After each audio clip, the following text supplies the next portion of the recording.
And we welcome you into the Hannycast for Monday, April the 6th. I'm Charles Hanagriff, along with former Tiger coach Dan Canevari. LSU takes 2 out of 3 from Tennessee over the weekend. Oh, wow, if we only had some things to discuss out of this series. Hano, I ain't burying the lead, okay? We got a lot to get to here in this podcast, but I'm not going to bear it. When you do something that's never been done in LSU baseball history on a positive side, that's really saying something. So, for Cade Arrambide to hit 4 home runs, the last one a grand slam that separates the score a little bit in extra innings. We've seen some great players come through here, and so he joins the likes of Eddie Furness and Brandon Larson, and most recently Jake Brown as Tigers that hit 3 home runs in the game, and he comes up and he hits his 4th. And the last one, I think it would have landed in Kentucky if it hadn't hit the scoreboard. It was a no doubter. That thing was in the river. Outside the fence. Yeah. So if we could start with that, you watched as much baseball here as anybody. Kind of give me a perspective on what Arrambide did yesterday. That's one of those things where you're in the zone. He created a new zone yesterday. I mean, that was unbelievable performance. And the last one was a no doubter. All pressure homers. Normally you say that the solo homers a kiss of death. The Tigers had 4 solo homers in the game. But his last one, he made it count. He's just seeing the ball really well. He's swinging the bat well. And Jay Johnson's very, very fortunate. And you got to ride that pony as long as you can. He made Jake Brown's early season onslaught seem trite with his performance yesterday in one ball game. So he had been hurt a little bit. He had missed the Kentucky series. And now you come back. We just soon talk about this right off the bat because I think this is the lead. This is the first thing we need to talk about. Arrambide, along with Omar Cerna, who left yesterday's game with after a collision at the plate. Ed Yaman, the 4th, who has really, I think, turned some heads in the limited amount of time he's got to play. Jay Johnson said that Cerna was not coming out of the lineup. He said that last week. So you got to find some place for him to play. You got to find Arrambide can't come out of the lineup. Yaman may be the best defensive catcher out of the group. And Dan, the time has come to make a move at first base. I just don't think that they can stay with Zach York at this point. They've given him enough time. Got 45 plate appearances in SEC play and only 5 hits, and none of them for extra bases. And the errors, one on Friday, one again on Sunday that put them – one on Saturday and one again on Sunday. Both of them put the Tigers in a bind. Both of them, led to run-scoring innings that put them behind early. So I think it's time to make a move. So what are your options behind the plate, first base, DH? You got these 3 guys that are all catchers. But right now they can hit a little bit.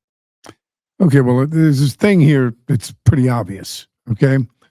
One of the things that's a staple of college baseball, but especially LSU baseball, at least when I was there, and it follows with Paul Maneri and of course, Jay Johnson. Seth Dardar has played his way into second base. You know what I mean? Like they still weren't sure. He's played his way in. When you look at the beginning of the year, Stanfield's going to play in the outfield because he already earned it. He played a year and he contributed. Milam's not having a good year at the plate, but he's going to play, but he plays great defense. He's in the lineup. Okay. You've got Curiel is a draft pick All-American. He's in the lineup. Jake Brown, he's in the lineup. After that, you're looking for who's playing well, and you're going to play him until they play their way out of the lineup. So Dardar's in until he plays his way out. They've tried a bunch of things, but he's swinging the bat and done some things at the plate that says he's got to play. Okay. I think you got to look at it. Forget about York not playing well. You're just looking at people as how are they playing right now? What do the numbers look like? And definitely Cerna's played his way into the lineup.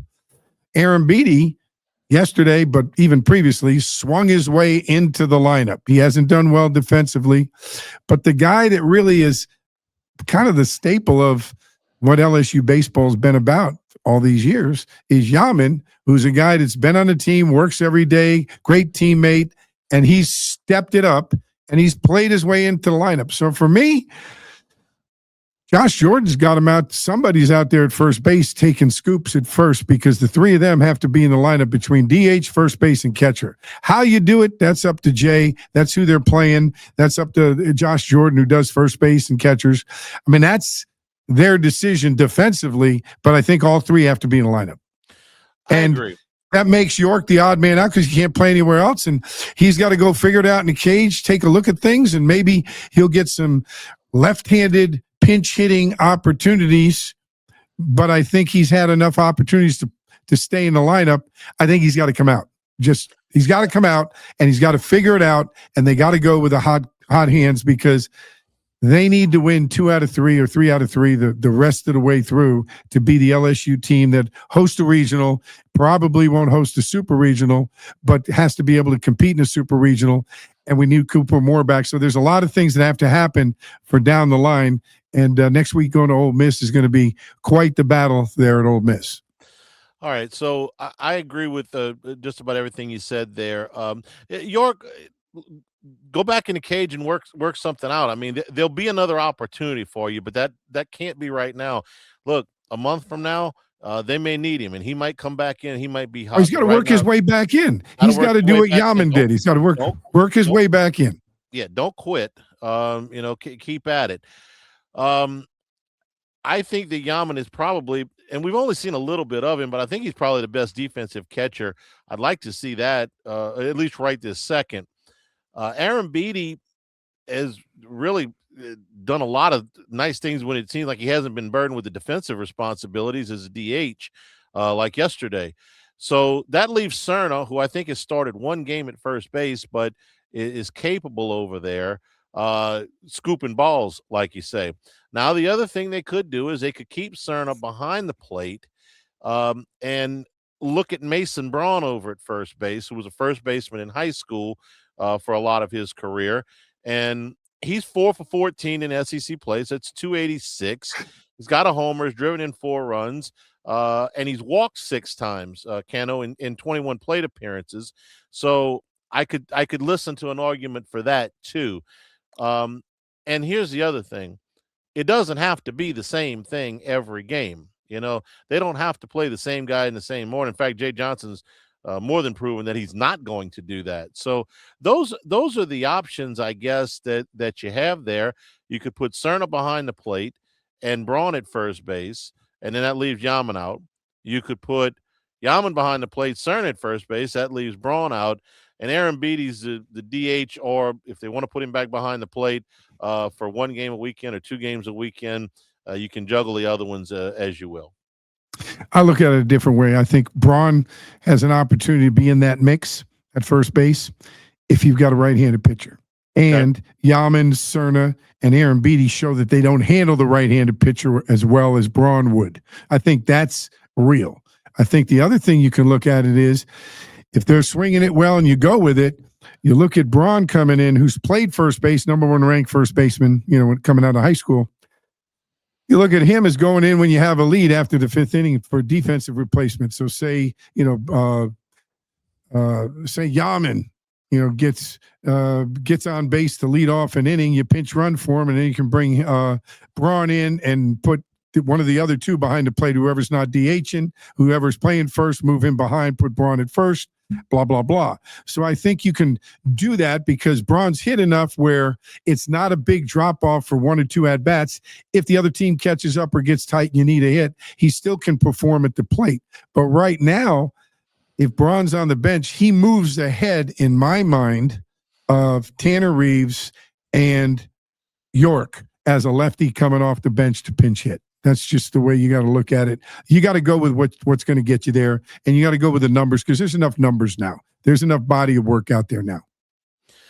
We're brought to you by Marucci Sports. Check out the Marucci campus tour. As we get closer toward the summer, you might be taking some of your youth league teams in to see just how it's done by the best in the business. Clubhouse access to tour the working wood shops, paint booths, finishing rooms, their interactive museum-style exhibits. You learn about all of the history and craftsmanship behind the bats. Plus, you can go take some swings in the hitter's house, shop some exclusive limited edition gear in the gift shop, and get a discount with your tour tickets. Monday through Friday from 10 until 1, or you can contact them for private or group tours at additional times. Special pricing for seniors, military, and first responders, and of course, good rates for groups of more than 25 people. So that's when you're bringing your teams in at Marucci Sports and MarucciSports.com. You want to get out more information or book your ticket online, you go to MarucciSports.com/campus-tour. And if you're looking for anything LSU, go to everythinglsu.com. Get your Lane Kiffin gear right now. All your Lane Train T-shirts, sweatshirts, hats, the Lane Train logos are on just about everything at everythinglsu.com. Your LSU vintage mic, black and white polos, the purple and whites, the Sailor mics are available there. National championship gear from last year. Lots of shirts and hats and sweatshirts, hoodies. Everything LSU, shipping from Baton Rouge. Go to everythinglsu.com. Let me go. I want to ask from a coach's standpoint about the ejection on Sunday. Dan, the call on it was on Aaron Beatty. It was the only time they got him out yesterday. The pitch was low, but umpires are going to miss balls and strikes. We know that. But the timing of it, where he waited, it felt like a full 2.5 seconds to make the call. You tell me, was Jay more upset about it being a ball, or the fact that the guy sat there and kind of thought about it for a while before he made the call? And what was going through Jay's head to maybe shake things up at that point in the game when he was ejected? Well, I think you got to give the umpire a little credit because he needed time to pull the quarter out of his pocket and flip the coin. That was accumulation of questionable calls and the way he umpired the game. That's number one. Number two is crucial point in the game. He should be laser focused. Most of the time they shrink the zone late in the game. They don't expand it in a tight ball game. And thirdly, I think Jay knew that at that point in time, it was time to really let this team know how to compete. Like it really means something. Again, a lot of times, if you don't have the great leadership you need, like he's had, the great teams have great leadership. He spoke to one of our leaders on one of our teams today at lunch. We were talking off air. The coach has to do it. And so Jay's out there fighting and getting after it and showing the guys, I'm not afraid to leave the game. I'm going to fight for you. I'm not going to I'm going to try to turn this thing over. So I think it was a combination of all of that. And turned out to be a good move for Jay and good move for the LSU Tigers. You tell me what it's like in a dugout after the manager gets run. You've been in that situation before. We all say watching at home, well, it's going to fire him up and he's standing up for him and all that. Doesn't always work. What's it like in the dugout after the boss gets run? It's one way or the other. It's either they freeze up and go, oh my God, and they go down quietly, or they get fired up because they say coach is fired up, and it changes the whole dynamic. It shakes everything up. If there's a little complacency, remember, Jay may have felt that in the dugout and said, we need something. So he may have been looking for something like that to get it going. I don't know. All I know is in 1990, I think it was 97. Yeah, 97, when Skip got run in a regional. Against Long Beach. And from that moment on, we were unstoppable. Coogan and Thompson were bumping chests in the dugout. Guys were fired up. They couldn't believe Skip got after it like he did, and really changed the whole dynamic in the dugout. So again, it's one of those coaching things that Jay's got great instincts, and it proved to be, a good thing. And so I think that's good. I mean, let's face it, last week in Kentucky, he got into it with the opposing coach over defended Dardar with the bat flip. And so, I mean, coaches have to do that. And, I'm sure he's dealing with after it's over, dealing with the players one-on-one or in a group and talking about things we have to do better, whatever. But in the moment, he's got to defend his people and he's got to fight for his team and show that competitiveness. And I think Jay's done that the last couple weekends. It's funny you brought that game up, Cano. Here's a little note from yesterday. The 10 runs that LSU scored in the 12th yesterday, the most they've ever scored in an extra inning, and the previous record was 7. That was in that game in 1997 in the regional against Long Beach. They Right. also did it in you may remember this game. I remember the Long Beach game like it was yesterday. The Right. the the other game I don't remember. You probably will. It was against Auburn in 1994, which would have been the team led by juniors Todd Walker and Rush Johnson, and got 7 in extra innings that year. You were on the bench. I don't know how well you remember that game. I remember it, but not as clearly as the 97 game because I don't think there was any argument going on. It was just we did it. I do remember 18 runs in a regional against Georgia Tech. That one I'll never forget. Well, 18 runs in the 96 regional to close out Georgia Tech, and the 7 to stay alive in the 97 regional. LSU was in the losers bracket there. Right. That's those postseason games you tend to remember a lot bigger. A little bit more. All right, let's talk about the pitching yesterday. Grant Fontenot, I thought, did a very nice job. First of all, Jay changed this up. When he had to put out his pitching lineup on Thursday, he had listed Gavin Guidry as a starter. But he changed his mind, went to Grant Fontenot, who pitched 2 2/3 innings, didn't give up an earned run. Again, the errors, LSU had 4 errors yesterday. The defense continues to be a problem. But I thought Fontenot acquitted himself pretty well. And Zach Cowan came in. He gave up the blast, and then he settled in for 4 innings. But Guidry, to me, was the biggest story. Dan, after changing roles, he goes in there and he pitches 5 1/3 innings of 1-run baseball. And in that, it was the only earned run LSU gave up yesterday. In that park, which to me is the biggest hitters park in the league. Got a league it's a bandbox. Got a league full of hitters parks. It's the biggest bandbox out there. And by biggest bandbox, I mean really the one that plays the smallest. I thought Gavin Guidry was terrific in this game. I think Jay went with his instincts, and let's face it, Guidry is really good at the end of the games because of who he is, his makeup, and everything. And again, the Bertman rule comes into effect, and it's kind of common. But if you don't know who to start, and you got some people you want to pitch, if you're not sure about what you're going to get, you're going to put the guy in that's got the most potential that you haven't seen yet early in the game rather than put him in the fire late in the game. So having to win that game, knowing it could go down the wire, I think making the move to have Cowan and Guidry in the hole and see how the game goes and bring them in, one as a fireman and one as a closer, I think that was part of Jay's strategy, and I think it worked very, very well. Guidry was tremendous, and Cowan is really, he and Guidry are the keys moving forward as we go into the depth of the SEC schedule and hopefully into postseason. He also made a move with his left-hander out of the bullpen. He had been using Ethan Plog.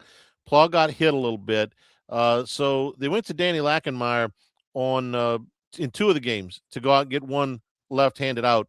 He got the job done in the first time. The second time, he hit the guy. So what you see out of Lackenmeyer? What do you think? We're trying to get some lefties, and you got to have a couple of those short lefties. Cooper Williams, of course, in the second game did a decent job, and they're trying to get that guy to come in.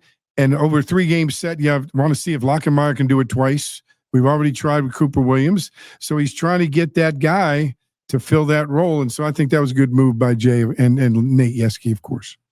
We're brought to you by Dependable Storage. DependableStorage.com offering secure and affordable storage place for your valuables year-round. Climate-controlled storage protects against Louisiana's heat and humidity, whether you need it for your furniture, electronics, important documents. If you are a student, need to store some things for the summer. If you're moving some of your things for short-term or long-term, they can help you out. Free use of their their rental truck for moving in convenient locations. They are in Baton Rouge, Houma, Jefferson, New Orleans, Prairieville, Slidell, and Youngsville. Skip Bertman always says, Dependable Storage, they want your stuff. Go to DependableStorage.com. I want to move back to the earlier games in the series. Dan, midway through the game on Sunday, as I know you are, probably just about everybody is. If you're an LSU baseball fan, you're probably in a text thread with your friends somewhere, or maybe you're on Twitter. Everybody was pretty down halfway through the game before the comeback started. And I thought it was because LSU, despite having split the first two games of the series, has spent most of the weekend behind. They were behind into the eighth inning on Friday. They were behind the entire game on Saturday, and then they were behind going into the ninth inning on Sunday. So, okay, that's bad. Right? You don't want to be behind all that much. But when you can win a series on the road after you've trailed, it does say a little something. This is 2 Sundays in a row now, Dan. They were behind 7-0 at home against Kentucky. They were down 5-0 on the road at Tennessee. Says something about them that they were able to win both of those games. It says something about them. It says something about the game of baseball. It's a team sport without a clock. Everybody gets the same amount of outs. Doesn't matter when you score the runs. It matters that you score the runs. Again, if you look at the way the pitching went, Landon Mack in the first game was outstanding, but then their bullpen faltered a little. Okay. On the other side, and Tegan Kuhns was pretty good. And then they brought in Appenzeller, who was lights out, and they won that game. So coming in here at the end here, they had some pretty good starting pitching, but playing the whole game, playing the bullpen, staying with it, competing through the whole game, never giving up. That's a great quality, especially in the postseason. But I think the other thing is, and we got to bring this into play. Remember, last weekend, Tennessee got walked off 3 times against Vanderbilt. That's got to be in their mind. And so the fact that was in there helped LSU come back as well. It's like, oh my God, the sky is falling, little Chicken Little syndrome. I was going to save this for later in the podcast, but since you brought it up, I'll bring it up now. The difference between Georgia, who is in first place in the SEC at 10-2, and Tennessee, who is 4-8 and in 14th place in the SEC. Over 12 games, the difference between them, Dan, is 8 runs. Less than a run a game in runs scored, and 11 runs in runs allowed. So less than a run a game in runs allowed. That's the difference, not between first and second.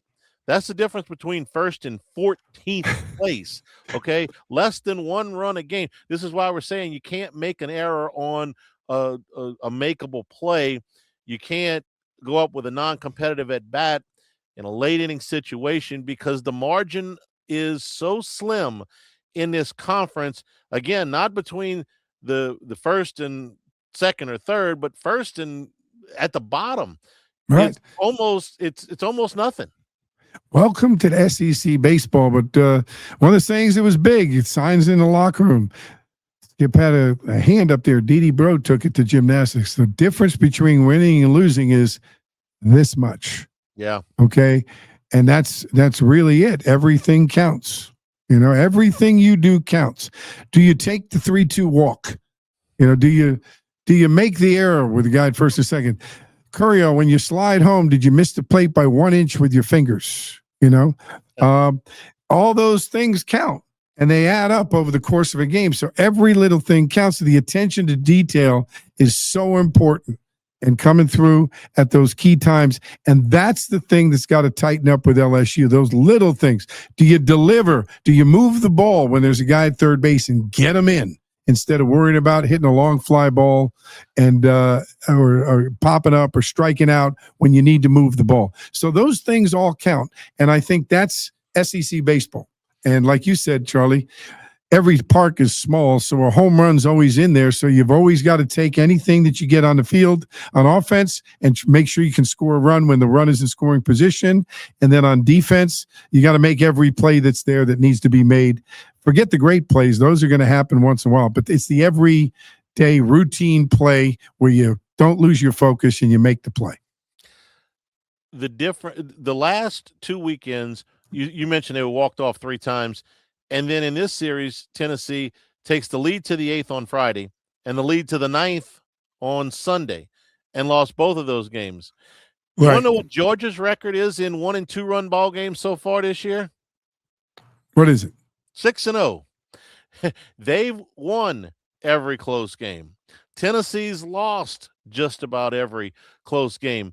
And if we had the time to go through every play of every one of those games, we'd probably find one or two that were the difference. Not that there was this overwhelming talent discrepancy, because right now in the league, okay, Georgia's 10-2, and Texas, who I think may be the most talented team in the league, is 9-3.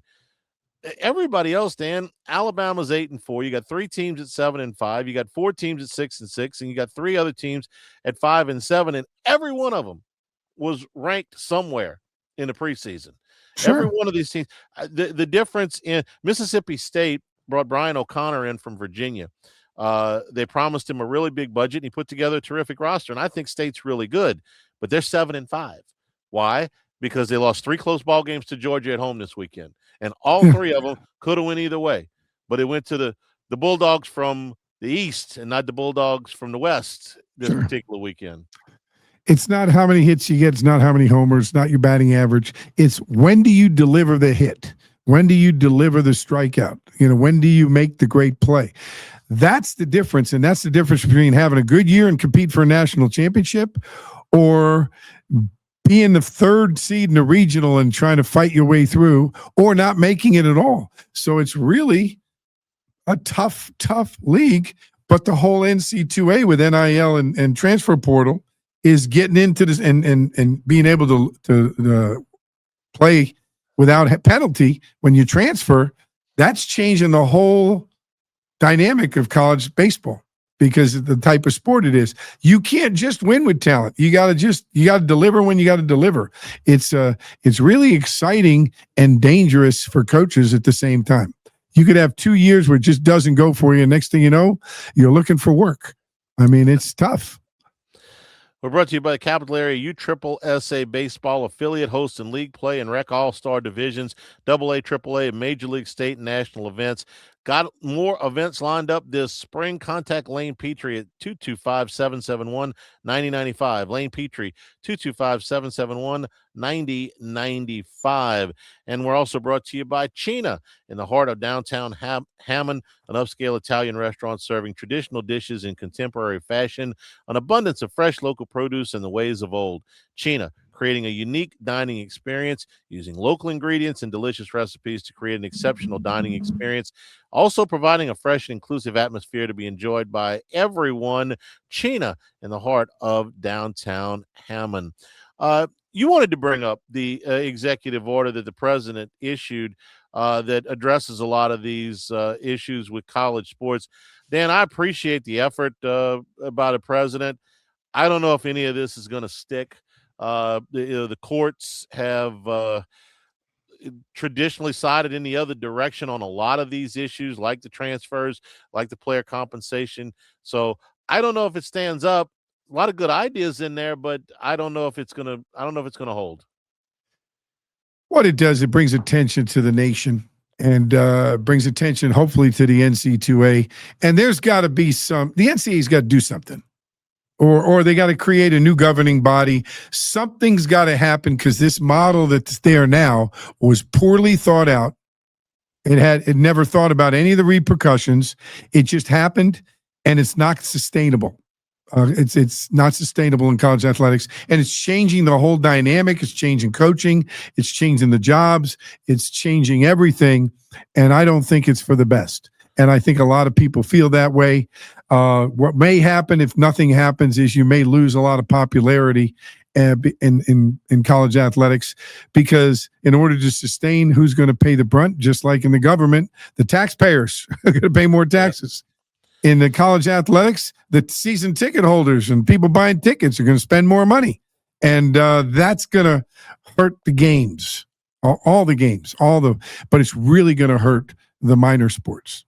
When I say minor, the the Olympic sports, women's athletics, tennis, soccer, men and women's tennis, swimming and diving, track and field, the non-revenue producing sports. The big four will always be there. Baseball, basketball, men's basketball, football, and women's basketball. They can create revenue. Softball is there. They hold their own. Here, gymnastics does a good job. But after that, the other sports are supported by the Big Four.